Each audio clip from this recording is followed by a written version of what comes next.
Bismillahirrahmanirrahim. Assalamualaikum warahmatullahi wabarakatuh. Gimana hari ini kabarnya anak-anak? Alhamdulillah luar biasa. Tetap semangat. Allahu Akbar, Allahu Akbar, Allahu Akbar. Nah, seperti yang Umi telah jelaskan kemarin ya.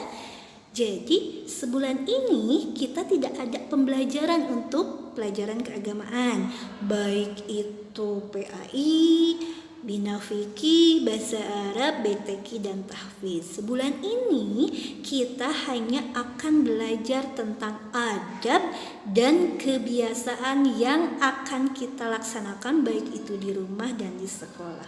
Sudah siap bertambah ilmunya? Kalau sudah siap, hari ini Umi akan menjelaskan tentang adab di kamar mandi. Apa saja sih yang boleh dikerjakan dan tidak boleh dikerjakan ketika kita sedang ada di kamar mandi? Sudah pada tahu belum? Pasti ada yang sudah tahu. Nah, untuk mengingatkan kembali, takutnya kemarin waktu TK sudah lupa-lupa, hari ini kita akan mengulang kembali apa saja adab yang harus kita laksanakan atau dikerjakan ketika kita sedang di kamar mandi. Ayo kita simak video berikut ini. Adab ketika di kamar mandi.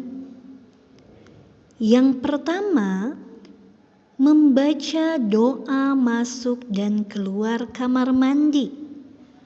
Anak-anakku yang soleh dan solehah, masih ingat doa masuk kamar dan keluar kamar mandi? Kalau masih ingat, yuk kita bareng-bareng. Doa masuk kamar mandi. Allahumma inni a'udzubika minal khubuthi wal khaba'is. Doa keluar kamar mandi. Alhamdulillahilladzi azhaba anil adza wa afani. Hebat, masih ingat ya? Tentunya kalian masih ingat karena ini sudah diajarkan terdahulu di TK.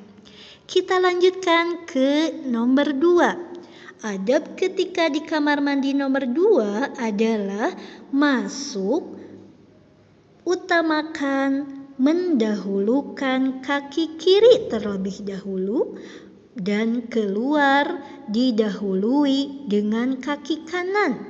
Jadi kebalikannya ya nak, kalau masuk kamar mandi itu yang duluan masuk adalah kaki kiri. Sedangkan keluar dari kamar mandi yang didahului keluar adalah kaki kanan.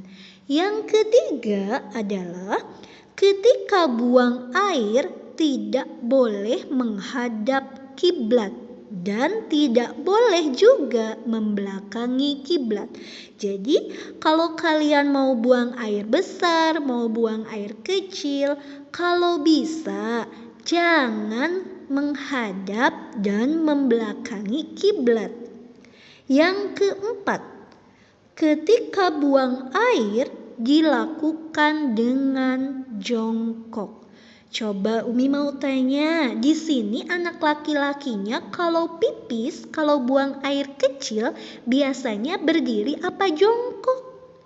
Kalau masih ada yang berdiri, karena sekarang sudah tahu kalau pipis itu harus sambil jongkok, nanti di rumah dibiasakan ya nak, pipisnya atau buang air kecilnya harus sambil jongkok. Yang kelima, cebok atau istinja menggunakan tangan kiri. Jadi nanti kalian kalau ngebasuh kemaluan ketika sudah buang air besar dan buang air kecil, digunakannya yang megangnya tangan kiri. Ya, tidak boleh dengan tangan kanan, tapi harus dibersihkannya dengan tangan kiri. Dan yang terakhir, yang keenam, dilarang bersuara ketika di dalam kamar mandi. Umi, apa saja sih yang nggak boleh bersuara di dalam kamar mandi? Kalau bernyanyi, kalau mengobrol, boleh enggak ya kalau lagi di kamar mandi? Tentu saja tidak boleh ya. Kalau di kamar mandi itu tidak boleh ada suara, baik itu kalian mengobrol, apalagi bernyanyi. Cukup sampai di sini? Sekali lagi ya, Umi ulangi lagi. Adab ketika di kamar mandi yang pertama adalah membaca doa masuk dan keluar kamar mandi. Yang kedua, masuk menggunakan kaki kiri dan keluar yang didahulukan menggunakan kaki kanan. Yang ketiga, ketika buang air tidak boleh menghadap dan membelakangi kiblat. Yang keempat, ketika buang air dilakukan dengan jongkok, baik itu laki-laki maupun perempuan. Dan yang kelima, istinja atau cebok menggunakan tangan kiri. Dan yang keenam, dilarang bersuara ketika di dalam kamar mandi, seperti mengobrol, bernyanyi, dan lain-lain. Gimana anak-anakku? Sudah pada faham? Sudah pada ingat? Apa aja sih adab ketika kita di kamar mandi yang telah kalian lihat tadi di videonya? Kalau sudah ingat, pesan Umi adalah 1. Silahkan kerjakan adab-adab yang telah kalian pelajari. Yang kedua, jangan lupa untuk selalu menjaga kesehatan kalian. Kenapa?